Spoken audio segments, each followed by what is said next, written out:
Boa noite a todos. Sejam bem-vindos ao Dia de Paz da Sociedade Espírita Beneficente Casa do Caminho.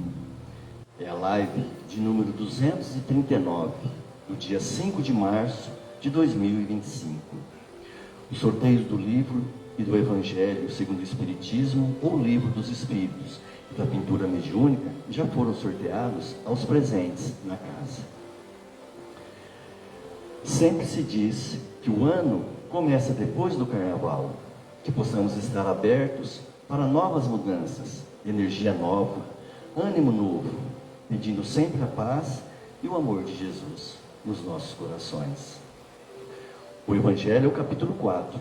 Ninguém pode ver o reino de Deus se não nascer de novo. E o livro que eu escolhi continua sendo O Médico Jesus, de José Carlos de Luca. O item é: seja o alimento o seu remédio.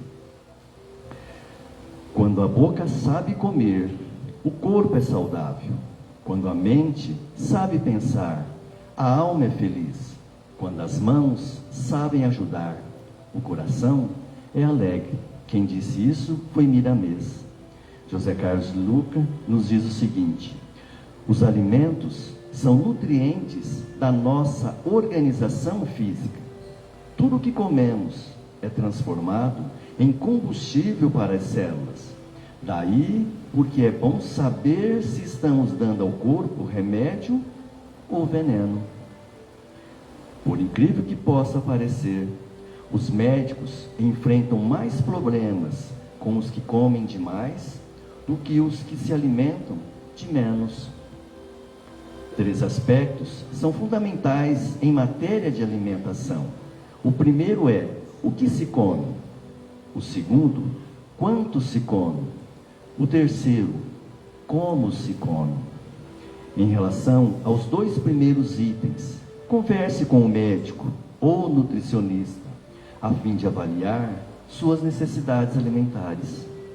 Em relação ao terceiro aspecto, precisamos lembrar que nossa condição mental, na hora da refeição, também interfere no processo digestivo. Discussões à mesa da refeição contaminam os alimentos de energias tóxicas, dificultando a absorção dos nutrientes. Alimentar-se com a mente tomada de nervosismo provocará distúrbios digestivos desagradáveis. Preferível não comer nessas horas, até que a paz volte a nós. A oração feita à mesa é luz que abençoa seu alimento, enriquecendo-o do que é essencial à saúde. Se você não tem o hábito de orar, formule pelo menos alguns breves pensamentos de gratidão a Deus pelo alimento que chega à sua mesa, e Ele responderá, trazendo o alimento celestial para saciar seu espírito de paz e saúde.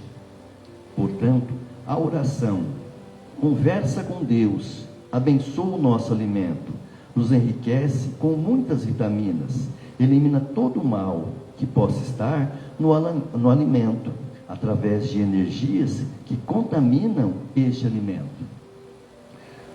Com a oração, estamos ligados a Deus e Deus conosco, e sempre agradecer por termos este alimento e por termos a vontade de se alimentar também.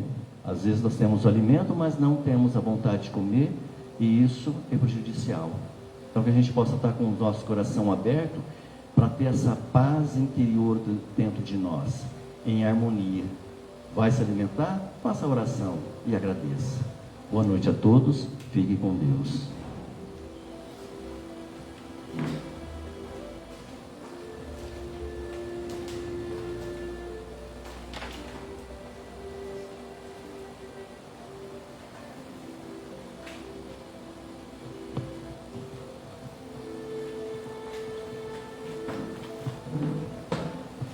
Bom, mais um boa noite. Sacudiram já os confetes e serpentinas, estão receptivos, então podemos voltar às nossas reflexões sobre o Evangelho, e nesse tema específico, onde Kardec, de uma forma extraordinária, pinça, sem Google, no Velho Testamento e no Novo Testamento, as passagens que mostram de uma forma inequívoca que essa visão, essa ideia da reencarnação se fazia presente entre os hebreus. E mais, que está claramente definida nos ensinamentos de Jesus. Se não, vejamos. Primeiro, nós vamos hoje explorar dos itens desse capítulo, dos itens 4 a 17. A primeira questão que se coloca é que, embora os hebreus, gente, eram todos os povos descendentes de Abraão, os judeus, os samaritanos, etc, etc, etc. Depois que voltaram aqui, porque judeu naquela época, quem morava na Judéia, os samaritanos não. Depois que houve aquela junção das diásporas, é que juntou, uniu todo o povo, e hoje sim, judeus, somos judeus. Não é? Na época, havia várias famílias hebraicas. Aliás, a família hebraica era uma só, dividida em várias nações entre eles, né? E a primeira questão que se coloca é que, embora eles tivessem essa visão, não era muito clara. A relação entre alma e corpo não era muito clara entre eles. Mas a visão de que alguém que já esteve aqui, que morreu e poderia voltar, isso eles tinham. Eles não sabiam muito bem o como. E é isso que Kardec vai pincelando e trazendo para nós. A reencarnação, segundo a ressurreição na visão deles, se configurava como sendo a volta ao corpo, ou seja, alguém estava aqui, expondo aqui, estava entre nós e morria. E a ressurreição, na visão deles, essa criatura, esse espírito, ao ressuscitar, retomava aquele corpo. Essa visão que eles tinham. Sabemos que essa concepção é impossível. Hoje, nos nossos dias, falar sobre ressurreição com esta acepção é inconcebível. Até porque, àquela época, já existia a cremação. Não entre os judeus. Ok? Os judeus entendem que o corpo é uma dádiva divina, e não é? E que deve ser preservada, essa dádiva, da melhor forma possível, para o dia da ressurreição.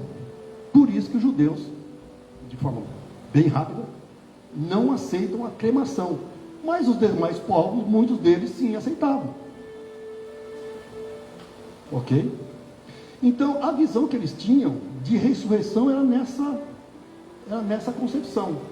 Embora eles convivessem entre povos que tinham uma visão mais apurada da reencarnação, como, por exemplo, os gregos, com a ideia da palingenesia,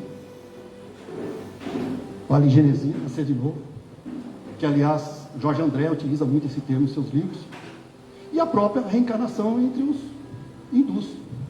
Não é?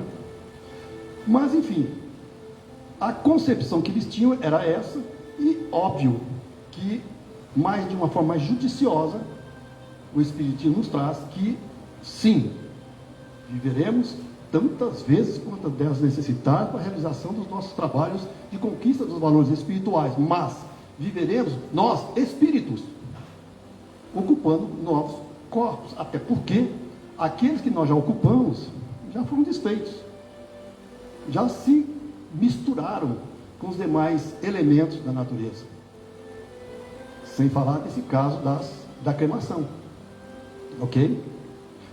Então ele foi buscando isso e Kardec trouxe essa passagem de Nicodemos. Nicodemos era um fariseu, senador, gente, era uma autoridade entre os judeus, uma autoridade religiosa e jurídica. Os papéis se misturavam, exerciam esses dois papéis. E aí, é interessante isso, eu não sei se vocês já perceberam quando leram o Evangelho nessa passagem, que Nicodemos foi à calada da noite se encontrar com Jesus. Estranho, né? Foi a calada da noite. É claro que Jesus não podia ir ao Sinédrio, porque corria riscos. E Nicodemos, com autoridade, também não poderia ser visto à luz do dia, visitando Jesus.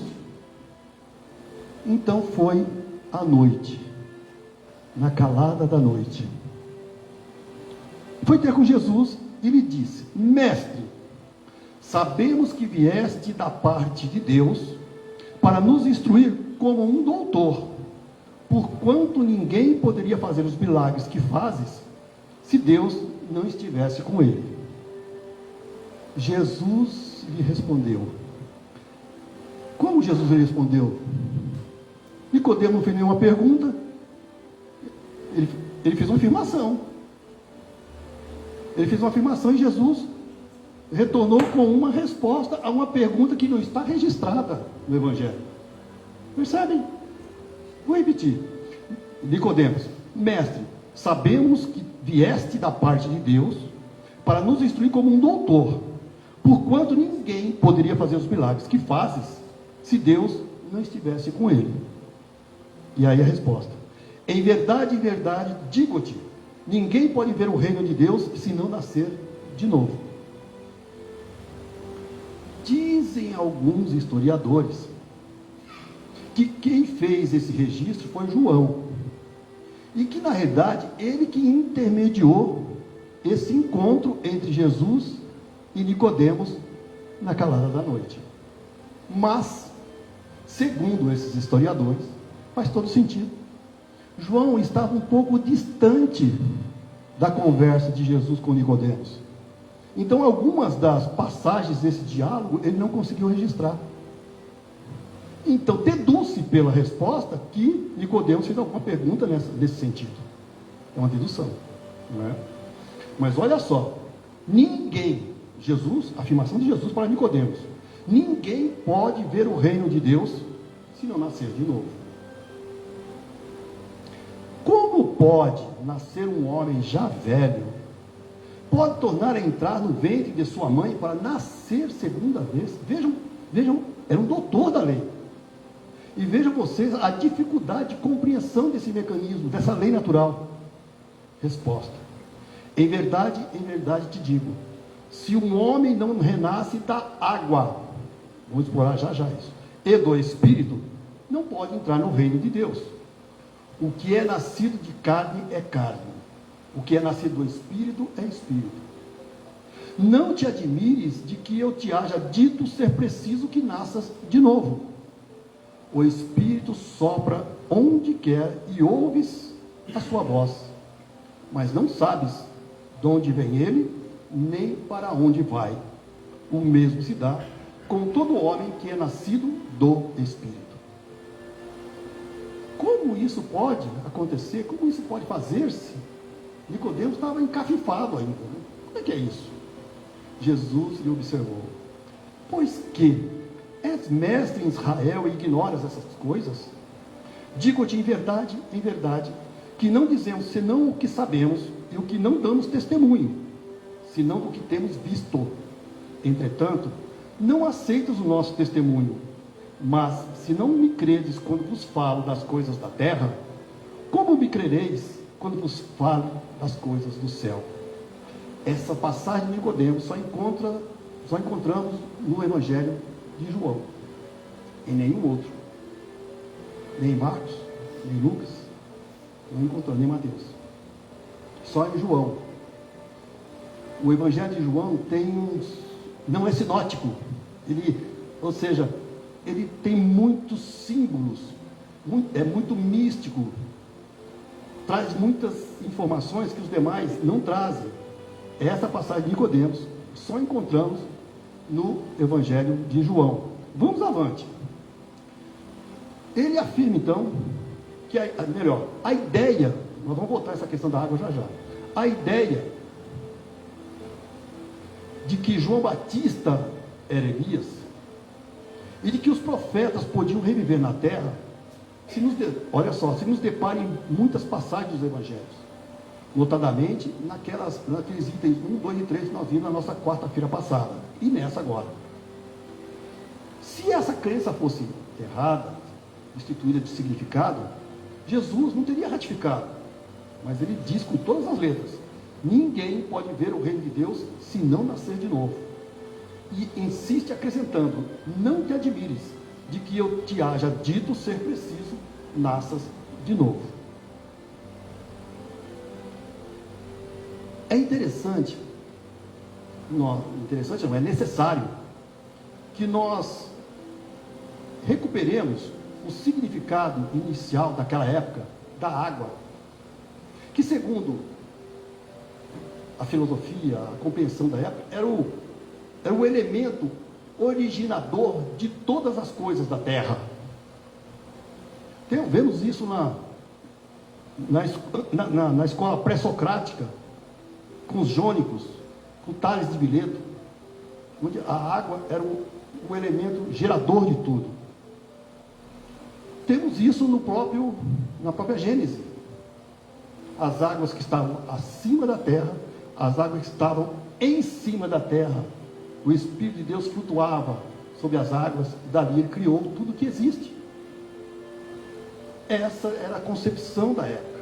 Quando se discutir quais são os elementos primordiais do universo: água, fogo, ar, terra. Não é? Então, quando se diz que um homem que não renasce da água e do Espírito, se diz que é aquele Espírito que assume um novo corpo gerado pela água. Entendendo essa concepção de água. E aí, para se apanhar o verdadeiro sentido dessas palavras, os conhecimentos da antiga ciência, da antiga Grécia, no caso dos hebreus e tudo mais, eles acreditavam que sim, a terra saía das águas, e por isso consideravam a água como o elemento gerador absoluto. Então veja, segundo essa crença, a água se tornara o símbolo da natureza material, como o Espírito era o da natureza inteligente. Estas palavras: se o homem não renasce da água do Espírito, ou em água em Espírito, significam, pois, se o homem não renasce com seu corpo e sua alma. Vejam só: o que é nascido de carne é carne, o que é nascido do Espírito é Espírito. Jesus estabelece aí uma distinção positiva entre Espírito e corpo.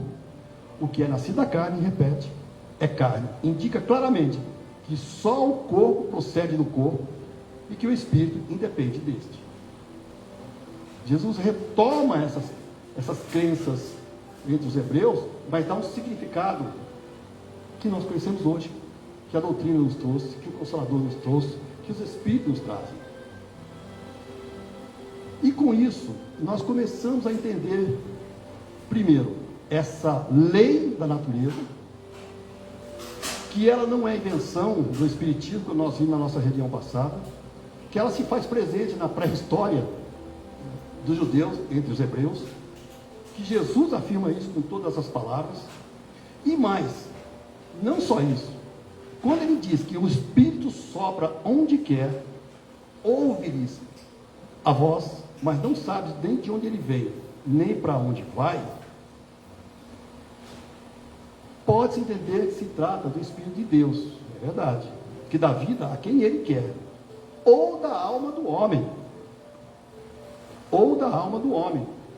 nesse último significado, não sabe de onde ele vem, nem para onde vai, significa que ninguém sabe o que foi, nem o que será o Espírito. Se o Espírito ou a alma fosse criado ao mesmo tempo que o corpo, saber-se-ia de onde ele veio, pois se lhe conheceria o começo. Como quer que seja, essa passagem nos traz uma outra lei natural extraordinária, que é o princípio da pré-existência da alma e, por conseguinte, da pluralidade das existências. Aí Kardec nos traz outra em relação a Elias. Ora, desde o tempo de João Batista, vejam só, desde o tempo de João Batista até o presente, o reino dos céus é tomado pela violência e são os violentos que o arrebatam, pois que assim o profetizaram todos os profetas, até João, e também a lei. Se quiserdes compreender o que vos digo, ele é mesmo o Elias que há de vir. Vejam só, Jesus se refere a João Batista à época de Elias, e traz Elias na figura de João Batista, de uma forma muito clara. Ele é mesmo o Elias que há de vir. Não há como ser mais claro do que isso. Vejam só, o que significa essa afirmação? Desde o tempo de João Batista até o presente, o reino dos céus é tomado pela violência. O que significa essas palavras? Uma vez que João Batista ainda vivia naquele momento, Jesus as explica dizendo: se quiserdes compreender o que digo, ele mesmo é o Elias que há de vir. Olha, sendo João Batista o próprio Elias, Jesus alude à época que João vivia com o nome de Elias. É claro, é óbvio isso. E aí o que significa essas palavras? Olha, até o presente, o reino dos céus é tomado pela violência. Jesus resgata aqui uma alusão às leis de Moisés, que ordenava o extermínio dos infiéis. A lei de Moisés ordenava o extermínio dos infiéis, para que os demais ganhassem a terra prometida. Completamente distante dos ensinamentos de Jesus, que era o paraíso, a terra prometida, que era o paraíso dos hebreus. Ao passo que, segundo a nova lei, o céu se ganha pela caridade e pela brandura. E acrescentou: ouça aquele que tiver ouvidos de ouvir. Estas palavras que Jesus tanto repetiu, claramente dizem que nem todos estavam em condições de compreender certas verdades. Existia uma dúvida na época, e ele veio aclarando. E, com o Consolador prometido, todas as dúvidas, todos os véus foram retirados. Ele, Kardec, foi buscar lá em Isaías, meu Deus do céu, acho que cerca de 900 anos antes de Cristo, 700, 900 anos antes de Cristo, mais ou menos. Isaías era um profeta, foi um profeta que tinha por perfil considerar a nação como um todo, diferente de Jeremias, cujas profecias eram individualizadas. Isaías considerava a nação. Ele disse, entre outras coisas, o seguinte: aqueles do vosso povo a quem a morte foi dada, viverão de novo. Aqueles que estavam mortos em meio a mim, ou seja, a nação, ressuscitarão. Despertai do vosso sono e entoai louvores a Deus, vós que habitais no pó. Porque o orvalho que cai sobre vós é um orvalho de luz, e porque arruinareis a terra e o reino dos gigantes. É também explícita essa passagem de Isaías: aqueles do vosso povo a quem a morte foi dada, aqueles do vosso povo a quem a morte foi dada, viverão de novo. Veja, não é que vivem ainda, ou ainda vivem, porque então estaria se referindo ao Espírito, que não morre. Viverão de novo, ou seja, um novo corpo. Se o profeta houvera querido falar da vida espiritual, se houvera pretendido dizer que aqueles que tinham sido executados não estavam mortos em espírito, teriam dito: ainda vivem, e não viverão de novo. Então veja, Kardec vai buscar lá no Isaías essa afirmação, essa consciência, essa convicção da reencarnação, embora com as palavras da época. No sentido espiritual, essas palavras seriam um contrassenso, pois que implicariam uma interrupção da vida da alma, se estivéssemos entendendo que eles ainda vivem e não viverão de novo. No sentido da regeneração moral, seria a negação das penas eternas, pois que estabelecem em princípio que todos os que estão mortos reviverão. Todos os que estão mortos reviverão. Não é que vivem ainda, ou seja, repetindo, ele não estava se referindo ao espírito imortal que somos, mas ao espírito imortal que voltará às experiências da carne em um novo corpo. Ele vai buscar em Jó, essas informações, e ele nos traz a versão de 3 traduções diferentes com a mensagem de Jó. Vejam só, a tradução de Lemaitre de Saci diz assim: mas quando o homem há morrido uma vez, quando seu corpo separado de seu espírito foi consumido, o que é feito dele? Tendo morrido uma vez, poderia o homem reviver de novo? Nesta guerra em que me acho, todos os dias da minha vida, espero que chegue a minha mutação. Jó capítulo 14, versículo 10 e 14, tradução de Lemaitre de Saci. Na tradução protestante de Osterwald, quando o homem morre, perde toda a sua força, expira. Depois, onde está ele? Se o homem morre, viverá de novo? Esperarei todos os dias do meu combate, até que venha alguma mutação. E ele traz uma versão da igreja grega. Veja só, ortodoxo. Quando o homem está morto, veja só, quando o homem está morto, vive sempre. É um espírito mortal, perfeito. Acabando os dias da minha existência terrestre, esperarei. Espírito errante, aguardando a espiritualidade. Porquanto a ela voltarei de novo. Essa é a tradução da igreja grega. Quando o homem está morto, vive sempre. Acabando os dias da minha existência terrestre, esperarei, porquanto a ela voltarei de novo. Reencarnação. Nessas 3 versões, o princípio da pluralidade das existências se acha claramente expresso. Quem não concorda? É por raciocínio lógico? Ou segundo o capítulo 3 do Livro dos Médiuns, quando Kardec afirma que as discordâncias podem ser através de sistemas. O que é sistema? Um conjunto de crenças. E qualquer coisa que não esteja ali, está fora. Por obviedade. Não está lá, não acredito. Não é raciocinado. Não é raciocinado a partir dos relatos históricos, da lógica e da revelação.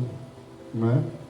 Ninguém poderá supor que Jó haja querido falar da regeneração pela água do batismo, que ele, de certo, não conhecia. Na época dele não tinha isso. Tendo o homem morrido uma vez, poderia reviver de novo? A ideia de morrer uma vez e de reviver implica a de morrer e reviver muitas vezes. A versão da igreja grega é ainda mais explícita, se é que isso é possível. Acabando os dias da minha existência terrena, esperarei, porquanto a ela voltarei. Ou voltarei à existência terrestre. E aí ele complementa. Isso é tão claro, como se alguém dissesse: saio da minha casa, mas a ela tornarei. Nesta guerra em que me conto todos os dias, espero que se dê a minha mutação. E aí nos traz o quê? O objetivo desse reviver, o objetivo desta reencarnação, essa batalha, esse processo de transformação, que é o objetivo dos nossos reencarnes. Jó, evidentemente, pretendeu referir-se à luta que sustentava contra as misérias da vida. Espera a sua mutação, isto é, ressigna-se. Na versão grega, esperarei parece aplicar-se preferencialmente a uma nova existência. Quando a minha existência estiver acabada, esperarei, porquanto a ela voltarei. Jó, como que se coloca, após a morte, no intervalo que separa uma existência de outra. Ele diz que lá aguardará o momento de voltar. Não é que diz a doutrina espírita? Estamos aqui, nas nossas labutas, um dia preferencialmente o dia que nós estivermos programados no plano espiritual, com todas as nossas propostas do nosso programa encarnatório realizadas, ou seja, um espírito completista, não é? Voltaremos para o plano espiritual. Mas ainda temos muito a aprender, temos muito a realizar. Por conseguinte, um dia, em algum momento, a lei divina nos impulsionará para uma nova existência. E assim sucessivamente até a realização dos aprendizados que se fazem necessários para que consigamos internalizar as leis naturais, as leis divinas e viver de acordo com elas. Aí não precisaríamos mais reencarnar com esse objetivo. Poderemos vir reencarnar, já estaremos no estágio de espíritos puros. Poderemos ir reencarnar em missão. Pela lei de solidariedade entre todas as criaturas, para estender a mão àqueles que ainda estão na jornada. Que é o que acontece conosco. Quando nós recebemos entre nós o governador do nosso planeta, quando nós recebemos entre nós missionários nas mais diversas áreas do conhecimento do labor urbano. Com isso, Kardec quis mostrar de uma forma clara que a ressurreição, mas judiciosamente a reencarnação, era uma das crenças fundamentais dos judeus. Não há, pois, duvidar de que, sob o nome de ressurreição, o princípio da reencarnação era ponto de uma das crenças fundamentais dos judeus, que Jesus e os profetas confirmaram de modo formal, donde se segue que negar a reencarnação é negar as palavras do Cristo.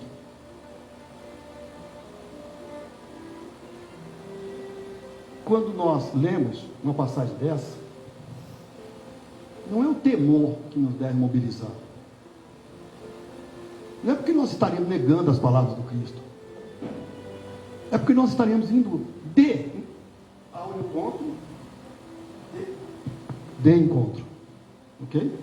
É que nós estaremos indo de encontro aos ditames da nossa consciência. Nós não comentamos na nossa reunião passada sobre a nossa crença em Deus? Quando falamos da inteligência suprema, do Criador de todas as coisas, primário, não primário, né? Nas palavras de Leon Denis, permanente, na unicidade divina, na imortalidade, na eternidade, na soberania, na sua bondade, justiça e onipotência, que somos constituídos da sua essência, que é indestrutível por quanto somos imortais, nas aprendizes da vida. E aí se enquadra essa mecânica da reencarnação, essa lei natural da reencarnação, compatível com a bondade e com a justiça divina. Essas dúvidas nós temos, cada um de nós, que esclarecer dentro de nós. Hoje, neste momento, nós estamos buscando isso. Se algum de nós tiver dúvidas, mergulhe nos ensinamentos do Mestre. Mergulhe nos ensinamentos dos Espíritos. Por quê? Mero esforço de leitura, não. De compreensão da nossa vida, do nosso existir, de fortalecimento da nossa fé. De transformar essa concepção na ferramenta, na alavanca que impulsiona a nossa vontade, a nossa disciplina, no trabalho de transformação interior, que nos fortalece no enfrentamento dos pacotes da nossa encarnação, que são eminentemente pedagógicos, já vimos isso, são eminentemente pedagógicos, específicos e proporcionais à nossa capacidade de compreender. É por isso que Kardec fez esse esforço de resgatar isso ao longo da história, de recuperar os ensinamentos do nosso Mestre Jesus, compatível com os ensinamentos que os Espíritos trouxeram depois, está pleno na codificação. Nós, espíritas, não podemos mais ter essas dúvidas. Não podemos porque as informações estão aí disponíveis. Não podemos porque já não aceitamos dogmas não raciocinados. O que nós estamos fazendo aqui é raciocínio, é razão, é filosofia mesmo espírita, mas é também emoção. É também buscar a compatibilização dessa presença do Pai em nós com o nosso existir, com os objetivos do nosso existir. Então, quando nós nos propomos a realizar as reflexões sobre o Evangelho de forma sequencial, é para não perder essas pérolas que estão lá dispostas no livro mais sublime, digamos assim, da codificação. O Livro dos Espíritos é a estrutura maestra do qual todos os demais livros da codificação derivam. Nós já vimos isso aqui. Mas o Evangelho segundo o Espiritismo é o que nos liga ao alto. E nós não podemos deixar essas duas. Até porque esse tema também é tratado em O Livro dos Espíritos. Nós vamos ver. Kardec termina depois essa reflexão sendo Kardec, ou seja, sendo filósofo, onde ele nos convida a refletir, a raciocinar sobre as diferenças. Se nós acreditamos em Deus, se Ele é bom, se Ele é justo, como se explicam as diferenças? Por que um nasce na riqueza, outro nasce na pobreza? Um nasce pleno de saúde, o outro nasce com uma série de dificuldades na área da saúde. Por que nascemos em lugares diferentes? Por que enfrentamos tantas situações diferentes no nosso existir? Se Deus é justo, se Deus é bom, vamos jogar essas diferenças por conta do Criador? Não faz sentido. A única explicação razoável, racional e compatível com a justiça divina é a reencarnação. E só compreendendo esse tema é que nós aí sim vamos exercer a nossa abnegação, a nossa obediência, a nossa resignação, que não é demonstração de fraqueza, mas de fortaleza espiritual. Então, pelos resultados dessas diferenças, se ele evidencia de modo, por assim dizer, material, da mesma forma que o motor oculto se revela pelo movimento. Só ela pode dizer ao homem de onde ele vem, para onde vai, por que está na Terra, e justificar todas as anomalias e todas as aparentes injustiças que a vida apresenta. Sem o princípio da pré-existência da alma e da pluralidade das existências, são ininteligíveis, em sua maioria, as máximas do Evangelho, razão porque hão dando lugar a tão contraditórias interpretações. Está nesse princípio a chave que lhe restituirá o sentido verdadeiro. Meus irmãos, muita paz.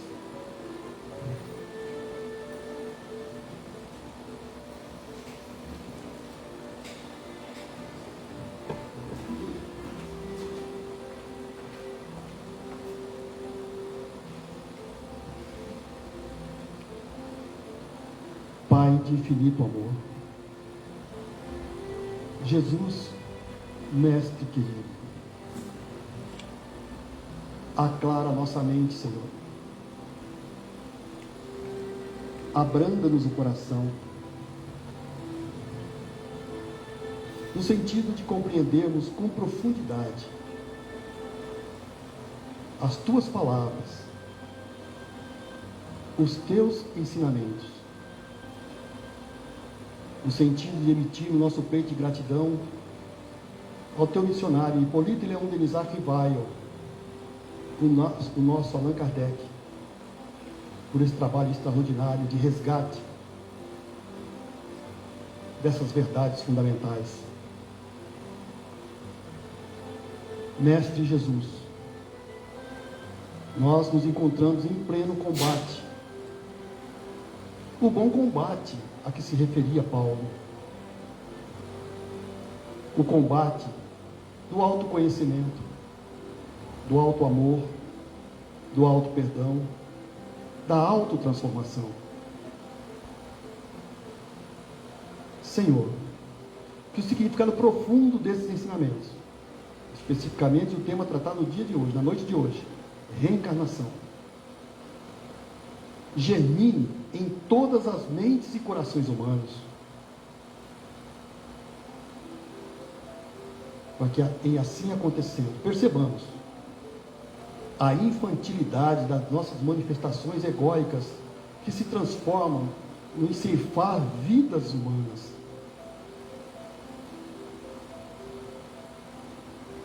o primitivismo manifesto no apoderamento de recursos, de poderes temporais, em detrimento da grande maioria da família humana. Sabemos que não há acaso. Sabemos que estamos nesse processo de aprendizado permanente. Mas, Senhor, nós vos imploramos, mais uma vez, aclara-nos a mente, para que consigamos evitar o desperdício de energias, mormente nesse momento de transição planetária. Fortalece-nos, Senhor, para que consigamos trazer para a tua seara os nossos irmãos próximos e aqueles não tão próximos assim, mas que se encontram conosco nesse processo de transição, minimizando a dor e o sofrimento pelo não aproveitamento das oportunidades que nos são oferecidas. Que a visão da reencarnação explique para cada um de nós as causas anteriores possíveis dos desafios que enfrentamos nos dias de hoje e que nos alerte para as consequências futuras dos nossos pensamentos, dos nossos comportamentos, das nossas atitudes, e que saibamos escolher a melhor parte. E assim, com a graça de Deus nosso Pai, de Jesus o Divino Mestre, dos nossos irmãos do plano espiritual que compartilham e nos assistem neste momento, pedindo licença para encerrarmos a preleção da noite, dando graças a Deus e graças a Jesus. Que assim seja.